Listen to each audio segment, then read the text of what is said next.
ఒక్క నిమిషం కూడా బతకలేడు. 100 రూపాయలకి ఫుల్ మీల్స్, 50 రూపాయలకి వాటర్ బాటిల్ కొన్నట్టు ఇలా ఢిల్లీ ఉత్తరాఖండ్ లాగా 500 రూపాయలు పెట్టి ఆక్సిజన్ కొనుక్కుని పీల్చుకుని బతకాలి. అలా కొనుక్కునే స్తోమత లేని వాళ్ళు తల్లిదండ్రులతో సహా ప్రాణాలు వదులుకోవాలి. మరి దానికి సొల్యూషన్ ఏంటి సార్? వృక్షో రక్షతి రక్షితః. ఒక మనిషి ఒక రోజు బ్రతకాలంటే 7 చెట్లు ప్రొడ్యూస్ చేసే ఆక్సిజన్ అవసరం. మన ఇండియాలో ఒక మనిషికి 7 చెట్లు ఉన్నాయి. అదే కెనడాలో ఒక మనిషికి 8,000 చెట్లు ఉన్నాయి. ఒకే ఇంట్లో 10-12 మంది ఉంటే 100 చెట్లు నాటాలి. అది కష్టం సార్. ఏంటి కష్టం? ఒక్కసారి ఆ తిమ్మక్కను చూడండి.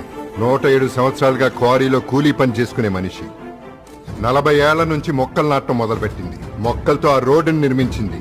వేల మొక్కలు నాటి మొక్కల్నే మొక్కేలా చేసింది. అందుకే భారత ప్రభుత్వం ఆమెకి పద్మశ్రీ ఇచ్చింది. రోల్ మోడల్ అంటే మిలియన్స్ సంపాదించి ఫోర్బ్స్కి ఎక్కటం కాదు, మిలియన్స్ ఆఫ్ అభిమానులను సంపాదించి